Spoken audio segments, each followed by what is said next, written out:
Good morning, sir. I'm ENG12A presenting the Philippine Tourism Law and hereby acknowledge that this topic will help us to have insight and understanding on how tourism law in the Philippines can change and affect the development and management of tourism activities in a certain place to conduct routine and promotion. Over 900 million tourists every year, tourism is a major source of jobs and consumer spending. So that tourism students of today need more than the basic essence of laws related to tourism industry. Tourism laws are important in order to improve the promotion of tourism for the benefit of the nation or of a certain place. It can also help those people involved in an accident or any violation of human rights related with tourism to deal with it in a logical and fair way. To discover is the main point of this research paper and give knowledge to conduct routine and promotion, as well as special tasks, problems, or challenging situations arise from time to time. The Philippine tourism industry perennially has been a concern by many Filipinos. They look for relevance and usefulness. This research information offers serious looks at the different laws affecting the Philippine tourism industry with the hope of achieving some goals. Using the presented essay, it formulates different conclusions with the hope of finding more effective means of addressing the following questions. The first question, what is tourism law? According to Atherton 2003, tourism law can be divided into two broad and eclectic parts. The first part is the general laws, which apply to tourism industry often in unexpected ways because of its peculiar characteristics or the damages for disappointments. Second, the industry-specific laws. From the ancient common innkeepers and career doctrines 1947 to the labyrinth of the local, state, federal, and international regulation which now govern this tourism industry. Ignorance of jury is non-excusal, meaning ignorance of the law excuses no one.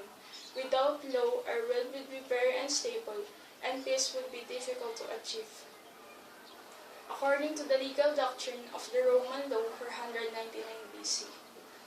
According to Cabula and Carpio, 2008, pointed out that tourism as a body of rules or the principle of actions, which deals with the regulation, authority, relevance, and obedience among members of the society involved in the tourist travel and accommodation. It includes persons traveling from place to place for pleasure and business establishments or persons engaged in the occupations of providing services for the tourists. As the main point of view, Moranan and Rodriguez 2010, tourism law may be defined by some characteristics.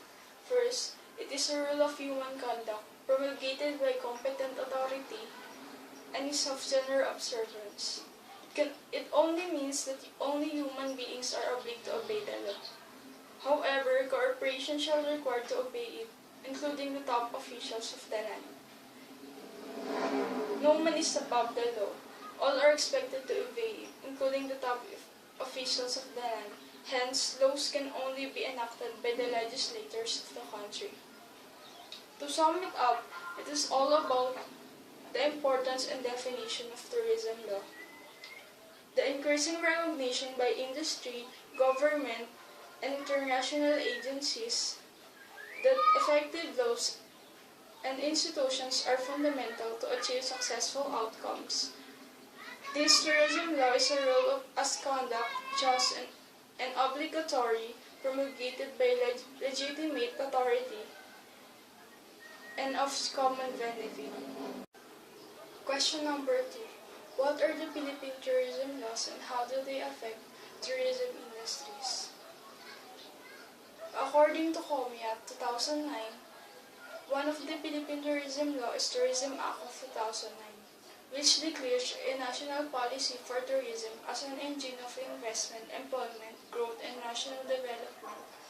The Philippine government declares tourism as a necessary element of national economy and an industry of national interest and importance which must be harnessed to generate investments, foreign exchange, and employment as well as to continue molding the sense of national pride for Filipinos.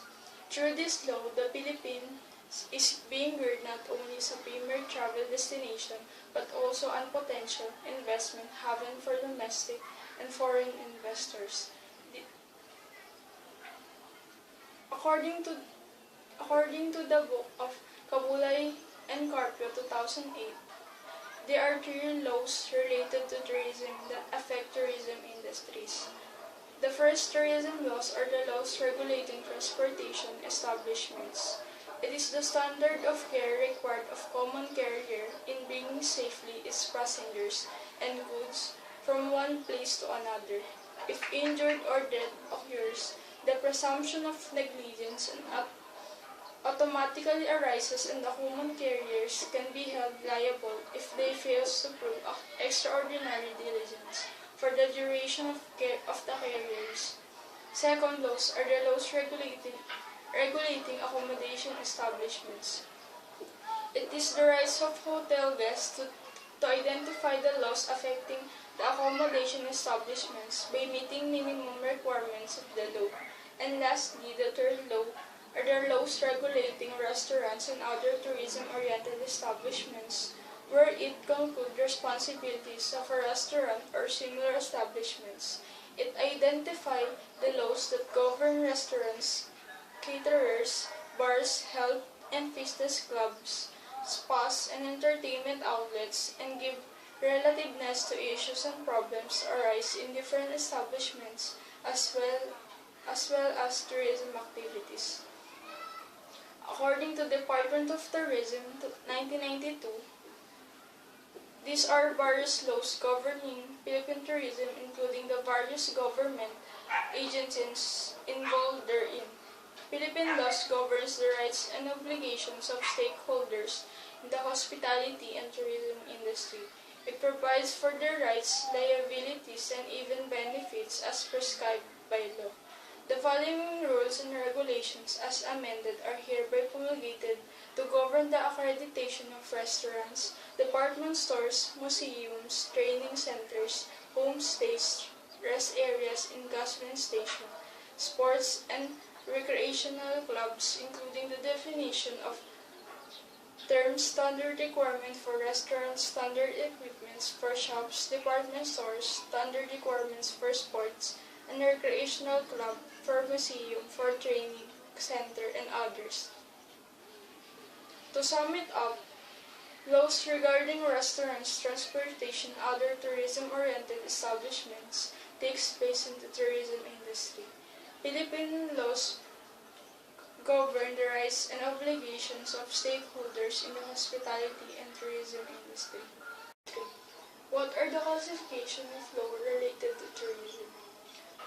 According to Jamaica Tourist Board Office 1982, the major classification of tourism laws and policies are Advertisements Regulation Act, Airports Authority Act, Beach Control Act, Betting and Gaming and Lotteries Act, Companies Act, Corporate Act, Hawkers and Peddlers Act, Hotel Act, Hotel Keepers Liability Act, Resort Cottages Act, River Drafting Act, Tour Shopping Act, Travel Tax Act, and lastly the Travel Agents Regulation Act.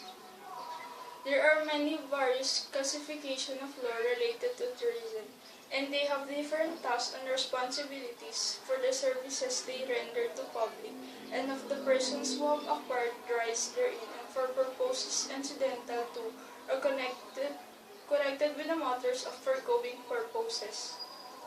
According to Javier, 2006, law may be classified into two groups. First group are the general or the public law, which consists of international law, constitutional law, administrative law, criminal law, and religious law. Second group are the individual or private law, which consists of civil law, mercantile law, and procedural law.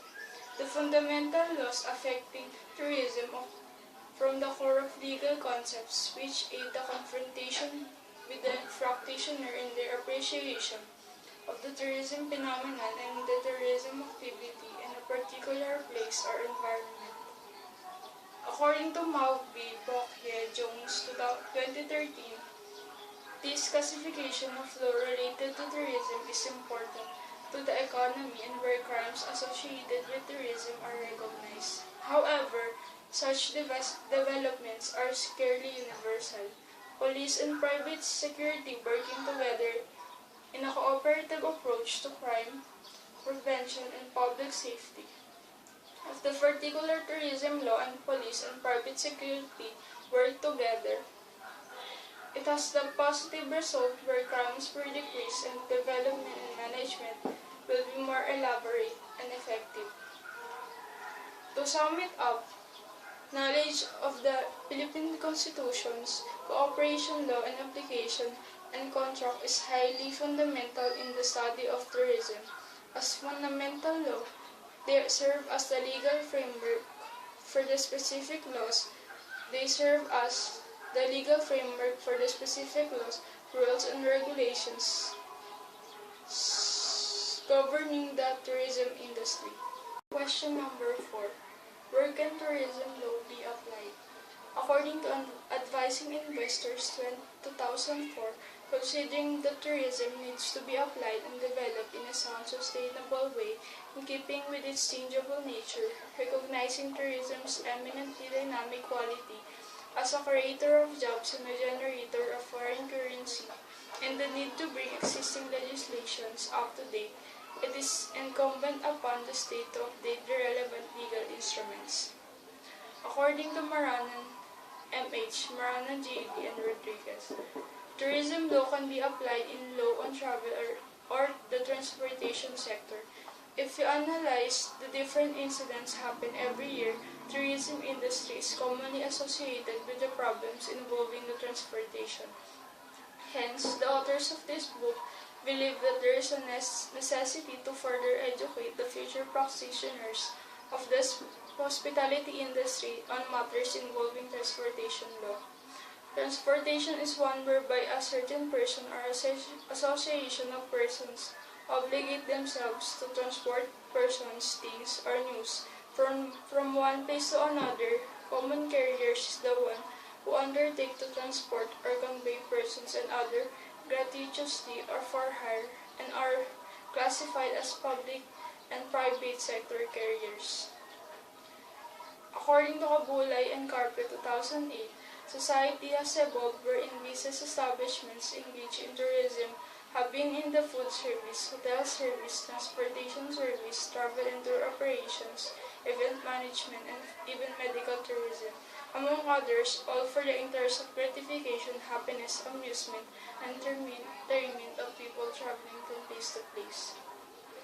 To sum it up, all things being considered, as is not to be denied that there are now various or even millions of commercial transactions involved in tourism.